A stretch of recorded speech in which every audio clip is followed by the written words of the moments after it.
Welcome to a presentation brought to you by the American Wood Council. Thank you for your participation in our webinar today. This webinar is intended to provide general information only and does not constitute professional or engineering advice. Please note that this webinar is being recorded, and by remaining a participant, you automatically consent to such recordings. If you do not consent to being recorded, please disconnect from the session. This presentation is worth 1 LU HSW with the AIA and 0.1 credits with the ICC. To receive credit for the course, you must attend this webinar for a minimum of 50 minutes. At the end of 50 minutes, you will see your certificate appear on your webinar console. Your certificate will also be uploaded into your learner profile on learn.awc.org, provided you registered for today's webinar with the same email address as your account profile. At the end of today's session, our presenter will have a live Q&A with the audience. Please input your questions into the Q&A panel throughout the session. And now, for today's presentation. Good afternoon. My name is Matt Hunter, and I'm the Northeast Regional Manager for the American Wood Council. Today, we are going to present our most recent course, An Introduction to Mass Timber Buildings in the IBC, or the International Building Code. Any education materials desired to be copied or distributed by anyone other than AWC staff must have copyright approval from AWC. So what are we going to talk about today? We will identify the differences between the traditional heavy timber construction type and the new mass timber construction types, and we will provide a brief overview of some of the engineered wood products routinely associated with mass timber structures. Next, we will examine the consensus-based work that the ICC's Tall Wood Building Ad Hoc Committee did in reviewing the tall mass timber code changes that were adopted into the 2021 IBC, as well as analyzing some fire tests that were performed in support of these changes. Then we will introduce the permitted overall maximum height and number of stories permitted under the new Type 4A, 4B, and 4C construction types. And lastly, we will examine the non-combustible protection as it applies to mass timber and the importance it has when determining adequate fire resistance under the IBC. We will introduce mass timber buildings that fall under the Type 4A, 4B, and 4C construction types. Next, we'll provide some background and history on how the tall mass timber provisions were reviewed and promulgated into code changes prepared by the ICC's Tall Wood Building Ad Hoc Committee. Then we'll discuss some of the heights, number of stories, and areas associated with mass timber structures. And finally, we will review the importance of non-combustible protection and its contribution to the overall fire resistance ratings required with the three mass timber construction types, and review when exposed wood areas are permitted specifically under the criteria in Type 4B construction. Let's begin by giving an overview of the various forms of mass timber and a brief history of some of the more recently developed ones. So when we talk about mass timber, what does that actually mean? What do these buildings look like? How is it different from a post and beam or traditional heavy timber building? This slide is depicting the newer mass timber style of construction. In the center, we have a hybrid steel, glulam beam, and cross-laminated timber building on the campus of Penn State University. In the photo on the left is the Samuel Brighouse Elementary School in British Columbia, Canada. Notice the undulating form of the glulam beam above the curtain wall assembly. And on the far right is the University of Idaho Central Credit Union Arena for both men and women's Vandals basketball, located in Moscow, Idaho. Before we move on to the next portion of this presentation, I wanted to briefly note one very important point. As I hope you've gathered from the pictures we've seen so far, mass timber construction is very different from conventional repetitive light frame construction. In mass timber construction, the members have significantly larger cross-sectional dimensions and are much further apart.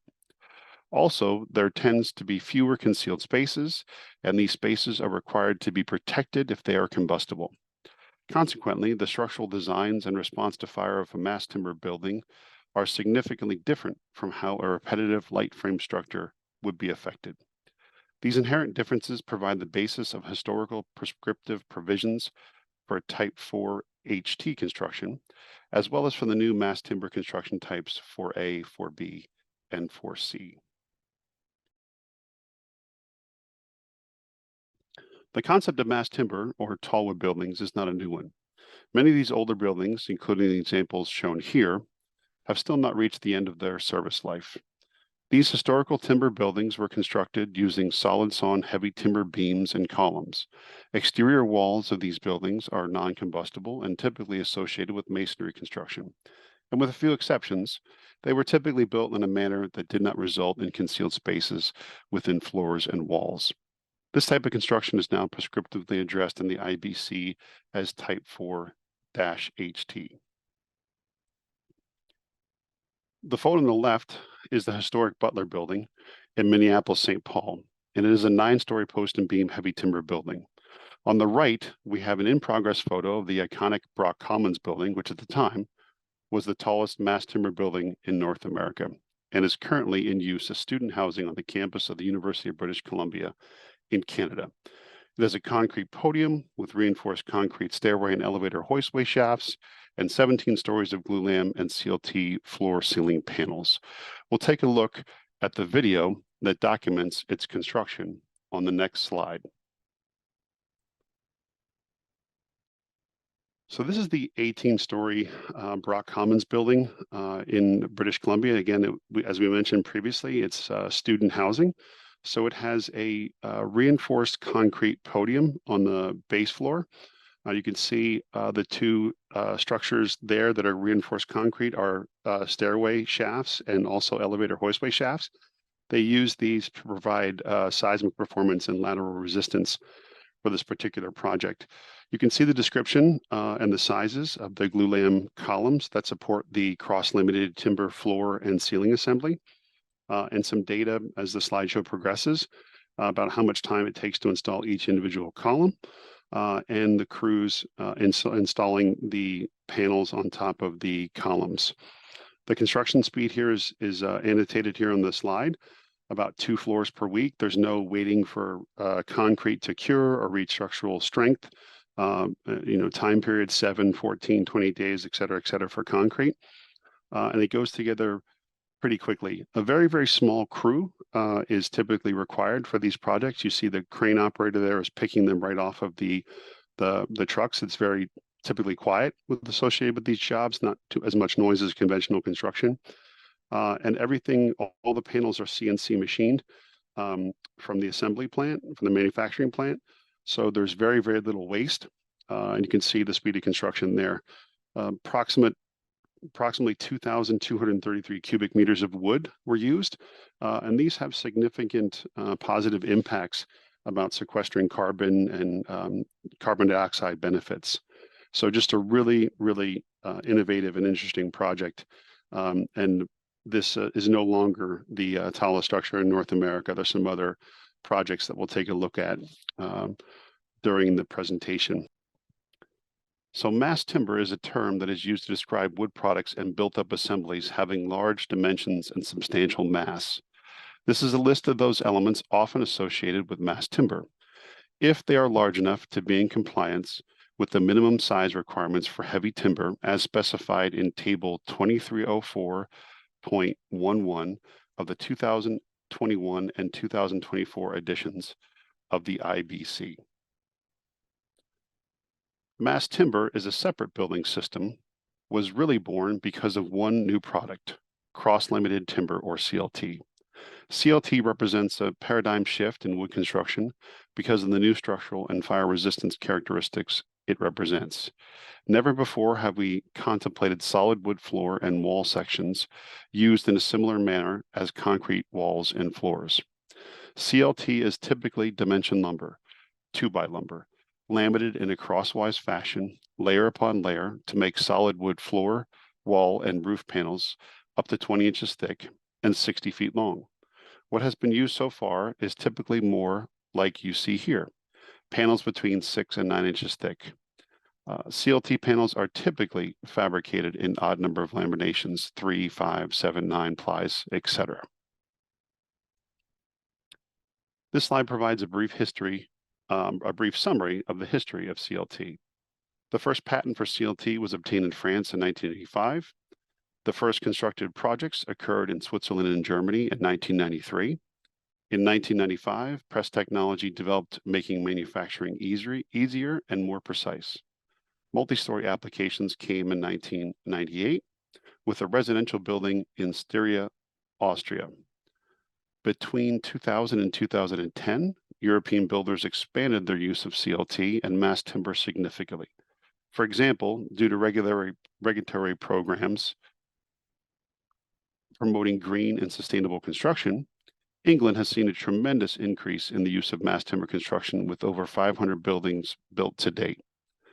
The U.S. Building Code, known as the International Building Code or IBC, adopted provisions and definition recognizing CLT as a heavy timber product starting in 2015.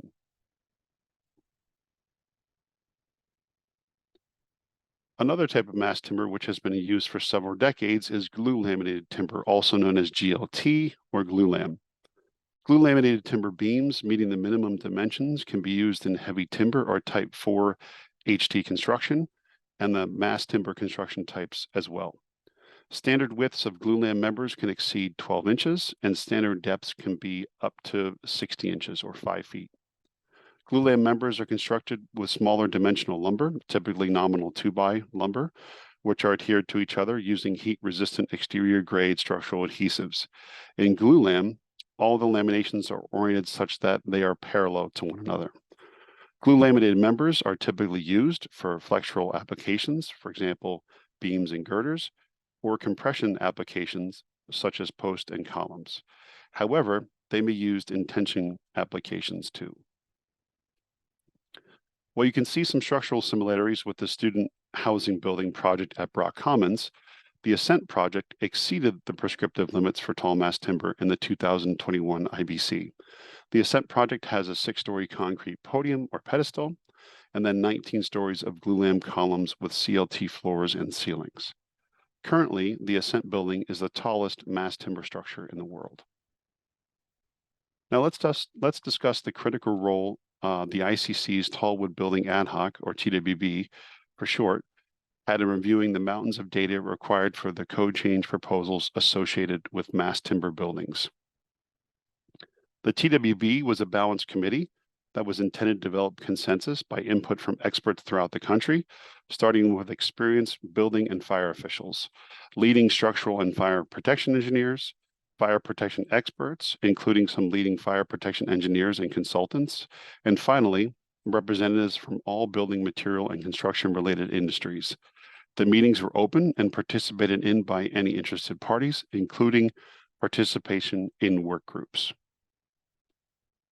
Some of the key tenets from the TWBAH utilized when considering the tall mass timber code changes provisions were: no collapse under reasonable scenarios of complete burnout in the absence of or application of automatic sprinkler systems, no unusual levels of radiant energy exposure from the tallwood building to adjacent buildings, no unusual response to typical radiant energy from a fire next door to the mass timber or other exposure, no unusual fire department accessibility issues. There are often fire department accessibility issues on construction sites, so the committee felt it was important to introduce explicit provisions to ensure firefighter access. Egress systems must protect occupants during escape time, plus an additional factor of safety. And lastly, suppression systems must be highly reliable. In fact, there are redundant suppression systems required for any mass timber building over 120 feet in height. After evaluating these performance objectives, the TWBAH was satisfied that all performance objectives were successfully met. One of the various work groups established to review potential code changes was the fire work group. They were tasked with determining realistic fire tests to evaluate the fire resistance and performance of a building constructed with mass timber elements. The express purpose of the test series was to evaluate occupant egress tenability and firefighter attack tenability. The series, which consisted of 5 separate tests, was conducted at the ATF Fire Research Laboratory in Maryland and was supervised by U.S. Forest Products Laboratory staff. Here we have the information appropriate to each of the fire tests. Each new construction type in the 2021 IBC was based on at least one of these test scenarios. The fire test plan was drafted with the input of career fire service members who had real-world experience with fires in multi-story buildings and dictated the configuration of the buildings tested at the ATF lab. Through penetration protection and connection protection were also included within the test structure. It should be noted that the ATF test structure included not only CLT members, but also glue laminated columns and beams. You can see the attached corridor and two-story configuration of the test assembly. The fuel load was based on a North American study of fuel loading for residential use groups. In fact, to ensure rigorous test conditions, furnishings and additional fuel load were added to achieve a fuel load equivalent to the mean plus 1 standard deviation. The actual fuel load used within the test structure corresponded to approximately the 85th percentile of residential fuel loads based on the survey. Regarding the fuel loading, megajoules and megawatts might not resonate with some of our attendees in the audience today. For better comprehension or comparison, the energy release equivalent for test 2 and 3 would be like igniting 360 gallons of gasoline within the test compartment. No combustible material is permitted in concealed spaces of the soffits, which had gypsum protection on the mass timber, light gauge, cold form steel stud framing. Each unit had plumbing, mechanical, and electrical penetrations, but no utilities were connected. The penetrations were protected pursuant to current code provisions to determine their performance in mass timber structures. In test number 2, 30% of the ceiling areas in the living room and the bedroom were left exposed. This amounted to 20% of the overall ceiling area throughout the apartment, which is the maximum amount permitted under the 2021 IBC Type 4B construction type. The photos at the bottom of the slide show the exposed ceiling areas, exposed CLT areas prior to the test. So we're going to watch a highly compressed video of test 2.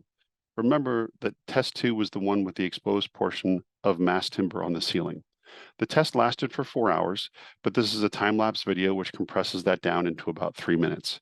It was produced by the folks at ATF, and I think they did a great job with it because it includes simultaneous views from multiple cameras placed throughout the structure. I'll start the video here.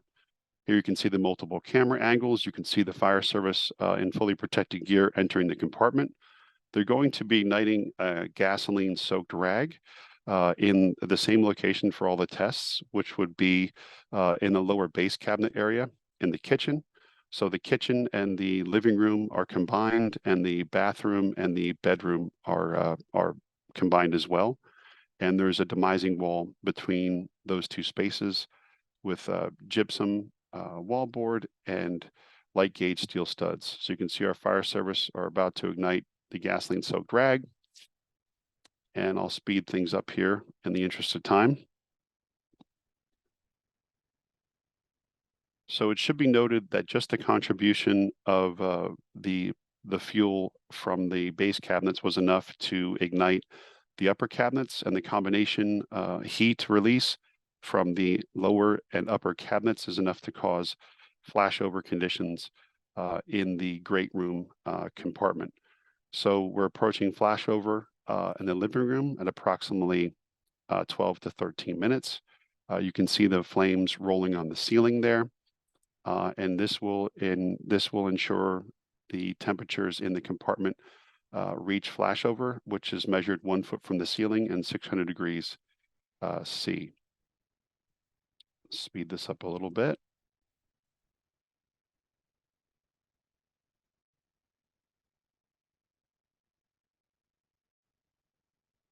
So now we have flames rolling out of the opening. The cell in the bottom right is an infrared camera showing the heat release from the compartments. Notice that not all the furnishings have spontaneously ignited. The 2 chairs there are just about spontaneously ignite now, but everything is in flashover conditions and fire growth in the first compartment. You can see in the cell on the middle right of the video here that we have the mattresses wrapped up in plastic. They're foam mattresses. You can see all the combustible cribbing throughout the room, stacked in the room, and the heavy black smoke rolling through the open door.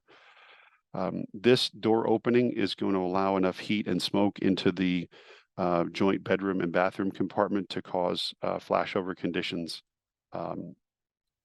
in the bedroom. You can see the mattresses the coverings are starting to pyrolyze there and off gas, and they're going to spontaneously ignite with flashover. The image on the bottom left of the video is the actual fire-rated door at the end of the corridor. And the image next to that, you see a little flame front penetration through the compartment door, through the dwelling door into the hallway.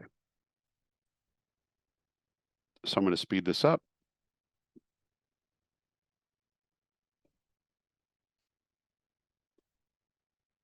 You can see the performance of the 20-minute rated door. Here, it'll fall into the opening, but you can clearly see that we're in the decay phase. The infrared imagery has drastically dropped in temperature, and they will continue to monitor this test to ensure that there's no fire regrowth conditions. And I'll speed it up to the end.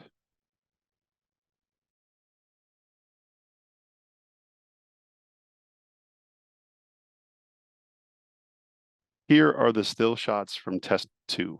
Ignition to flashover in the living room is about 12.5 to 13 minutes. Flashover in the bedroom is approximately around 17 minutes. And then the fire proceeds to burn out and the mass timber elements self-extinguish. Notice the char formed on the exposed mass timber ceiling areas just as predicted. In this photo, you can not only see the post-fire condition of the CLT, but also that of the glue lamp columns and beams. Again, the areas protected with gypsum were uncharred, with the exception of minor localized surface charring in limited spots, such as at the lower edges of the glue lamp beam. The exposed area of the ceiling can be seen here as the charred rectangular area to the upper right of the man in the ladder.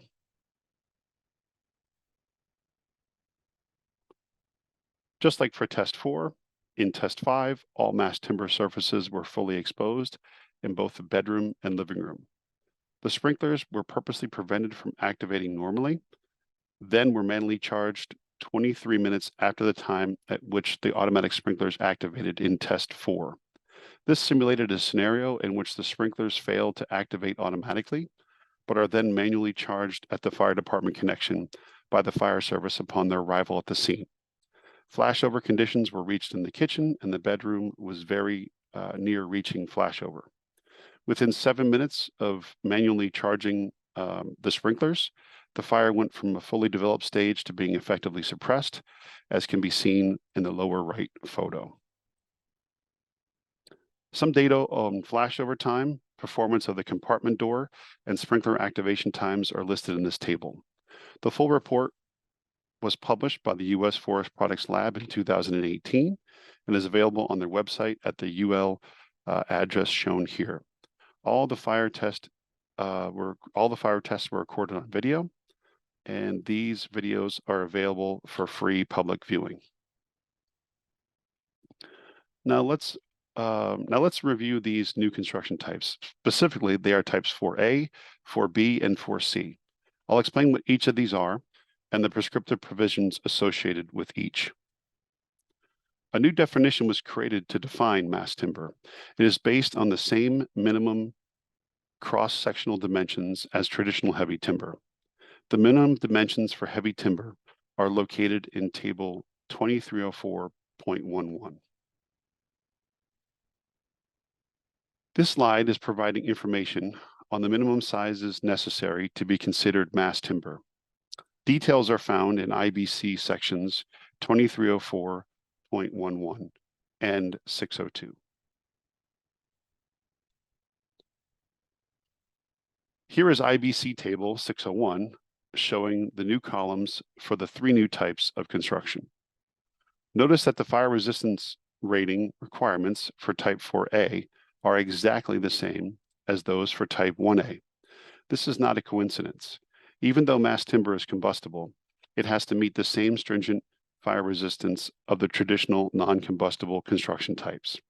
Likewise, both 4B and 4C have exactly the same fire resistant rating requirements as type 1B or 2 hours. The three new types of construction are described here. I mentioned earlier that these are designated as types 4A, 4B, and 4C. The TWB began by acknowledging that fully protected mass timber performed like type 1A construction. Thus, they chose to call that fully protected condition type 4A. A similar correlation was drawn to type 1B, so the partially protected condition was called type 4B. And simply to complete the list, fully unprotected mass timber was called type 4C. Traditional heavy timber was left unchanged in the code, except that the name or designation was changed to type 4-HT or type 4HT instead of simply type 4. Here's a summary and a visual depiction of what an 18-story type 4A building might look like. All the fire resistance ratings, non-combustible protection criteria, and other building requirements are shown in the table.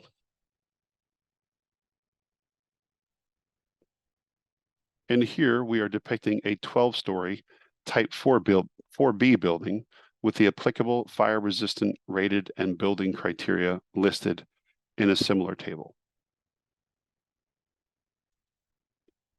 Lastly, we are depicting a fully exposed type 4C mass timber building. But notice that even though it is permitted to have fully exposed wood surfaces, their criteria for 2 hours of fire resistance is exactly the same as the taller type 4B construction type. Again, the code has always addressed equivalent risk with equivalent performance. Even though the type 4C building is permitted to be fully exposed, it still meets the old type 4 heavy timber overall height limit of 85 feet. Okay, let's review the prescriptive limitations on building sizes. In other words, the heights and areas, which are associated with these three new construction types. Here are the new columns in Table 504.3, which specify the allowable overall heights in feet. Notice that the heights in feet are commensurate with the construction types with similar ratings, except type 4A does not get unlimited height. The unsprinklered limits are capped at those corresponding to the existing limits for type 4HT.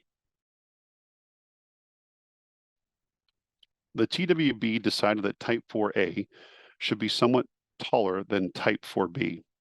However, the TWB, continuing to take the more conservative approach, did not find it acceptable to allow the unlimited heights of construction type 1A to be applied to type 4A.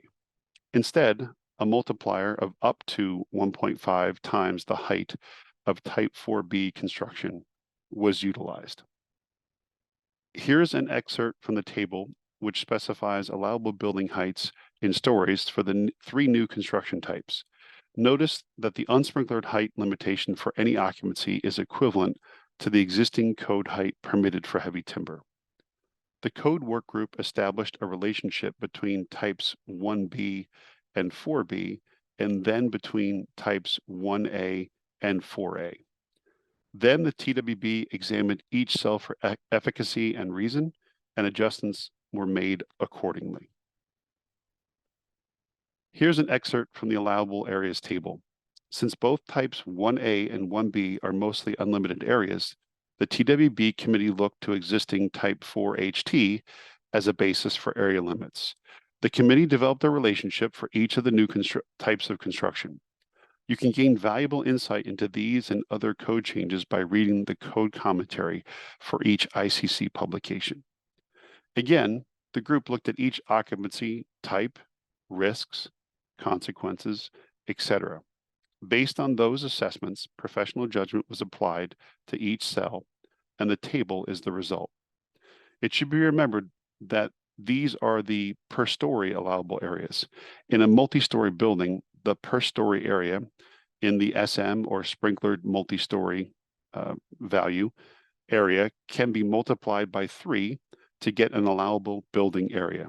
As you go higher than 3 stories, the average story will be reduced in order to limit the entire building area to 3 times the SM or sprinkler multi-story value allowable floor area. So your allowable floor areas will be reduced as the building gets higher. This is quite a contrast to the unlimited areas in Type 1. Also, keep in mind that there are no rating reductions for the new Type 4 construction types that are provided for Type 1 construction. And of course, for all 3 of these new construction types, sprinklers are required, and no combustibles are permitted on the outside of exterior walls or within concealed spaces. This slide illustrates the height permitted for occupancy group B or the business occupancy, which is the tallest. The heights are the same for group R, except that Type 4C is limited to 8 stories instead of 9 stories. Lastly, let's go into the concept of fire resistance when discussing mass timber construction. Non-combustible protection, as defined in the 2021 IBC, is a new term, specific to the protection of mass timber. We'll talk about this a little later in the presentation.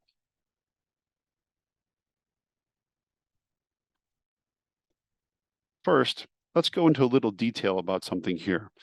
The mass timber provisions bring with them something new. There's a nuance here to fire resistance that is unique and specifically developed for the protection of mass timber buildings in these new construction types. What is shown on the screen now is the actual code text. The required fire resistance rating of mass timber elements is determined in IBC Table 601, and for specific provisions for exterior walls, IBC Table 705.5.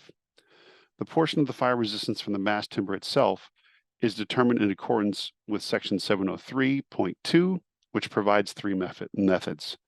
703.2.1 allows testing to ASTM E119 or UL263.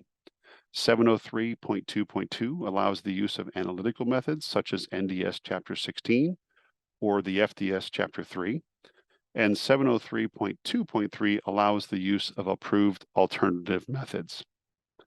We've seen how a primary premise for types 4A and 4B construction and their associated building heights, which we'll see later, is that these buildings should be able to withstand until burnout a contents fire that is not controlled by sprinklers or addressed by firefighters. This is a very conservative approach. And this means that for type 4A and 4B for this to happen, the non-combustible protection plays a particularly important role in that it provides for a contents fire to burn out, and the contents and any exposed mass timber can self-extinguish if the fire is never addressed. IBC section 722.7.1 addresses the minimum required proportion of non-combustible fire resistance for the overall rating of the element.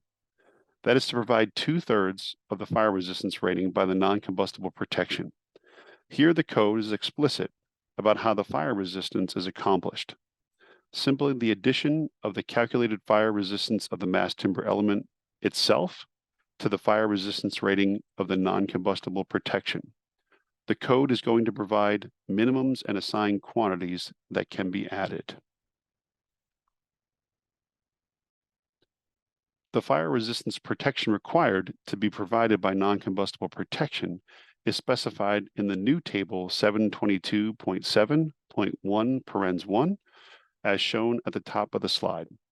The fire resistance protection recognized as being provided by various non-combustible protection types is specified in table 722.7.1 Note that the number of 5/8 type X gypsum board layers that would be necessary to achieve the required non-combustible protection is the same as the number of hours of fire resistance rating required per tables 601 and 705.5. In buildings of type 4A, B, and C construction with an occupied floor located more than 75 feet above the lowest level of fire department access, up to and including 12 stories or 180 feet above grade plane, interior exits are permitted to be constructed of mass timber elements. For interior exit enclosures in type 4A, height restricted, and 4B and 4C construction, the fire resistance rating of a protected mass timber element can be determined by adding the FRR of the unprotected wood member to the non-combustible protection FRR applied to exposed wood. However, the FRR must be met on both the shaft side and the room side of the mass timber elements per IBC section 602.4.1.6, 602.4.2.6, and 602.4.3.6. One thing that is different in the 2024 IBC is in item 1 for type 4B construction. Specifically, the limit on exposed mass timber on the ceiling will be increased from 20% of the floor area to 100% of the floor area. This was justified based on extensive large-scale fire testing that was performed at the Research Institute of Sweden in 2020, which, among other things, validated the performance of heat-resistant adhesives in preventing char fall-off and preventing fire regrowth conditions, provided that the walls were covered with non-combustible protection. Again, typically, the fuel load in the compartment is exhausted as the room and contents are completely consumed in the fire. Once the heat release rate decreases from loss of fuel, the exposed CLT surfaces self-extinguish. Thus, they no longer contribute to the fuel load and heat release rate associated with the fire. Here you can see the provisions for unprotected portions of mass timber walls in type 4B construction. In exception number 2, you can see that the columns and beams that are not within the walls or ceilings are permitted to be unprotected with regards to calculating the floor or dwelling unit area values. In other words, their area does not affect the calculations of other areas to be exposed under this section. Some of the key fire performance features that have been built into the new provisions for type 4A through 4C construction are listed here on this slide. For example, the new IBC provisions require that mass timber elements be protected with non-combustible protection as specified in section 602.4. Structural elements are required to have a fire resistance rating as shown in IBC table 601 and 705.5. The adhesives used in CLT are required to be qualified through a series of both small-scale and large-scale fire tests that are required for glulam and structural composite lumber wood products to ensure that they do not undergo heat delamination, which could lead to fire regrowth, and combustible light frame members are not permitted. You may have seen in some of the pictures I showed of the ATF test structures that cold-formed light gauge steel studs were used for the non-load-bearing interior partitions and infill. In fact, no combustibles are allowed in any concealed space except for those materials which are currently allowed in plenums by the International Mechanical Code, for example, such as insulated wires. Also, in type 4A and 4B, floors are required to have non-combustible topping that is at least 1 inch thick. Typical examples of this would include cast-in-place concrete or flowable gypcrete type products. In all 3 of the new construction types, everything outboard of the mass timber and exterior walls is required to be non-combustible, except provisions for water-resistant barriers, which must meet specific fire performance criteria. Also, All exterior mass timber walls in all three of the new construction types are required to have one layer of 5/8 type X gypsum on the outside. Depending on the fire separation distance, additional non-combustible protection is required where an exterior fire resistance rating of greater than 1 hour is stipulated by Table 705.5. And of course, it is not explicitly called out here, but the interior side of the exterior walls are also required to meet fire resistance ratings as stipulated by Table 601. As for the interior side of the exterior walls, you always have to design the required amount of fire resistance to resist the spread of heat, smoke, and flame from one place of origin to another of the building for a prescribed time. In the case of Type 4A, there would be no exposed mass timber elements, and it would require 3 hours of fire resistance, accomplished by the 3 layers of 5/8 Type X gypsum and the contribution from the structural mass of the mass timber elements themselves. This section demonstrates the required protection limits and applications for Type 4B construction. This interior application rating is for a fire resistance rating of 2 hours, and thus the non-combustible protection is 2 layers of 5/8 Type X gypsum, not 3 layers, as is required for Type 4A. This is a section of a Type 4C wall. It shows that the walls, floors, and ceilings may be exposed, but only to the extent stated in section 602.4.2.2.2, and they still must provide 2 hours of fire resistance.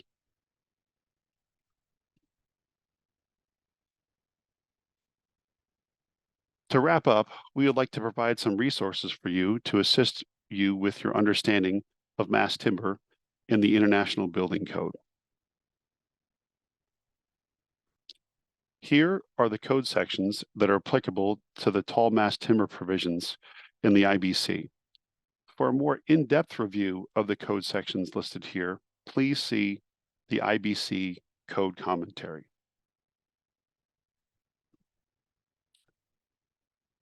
There's a ton of free information on the AWC website, and we are always updating our various standards. The latest and greatest content can be found online. That's the end of our presentation today. Hopefully, this has generated some questions from our audience.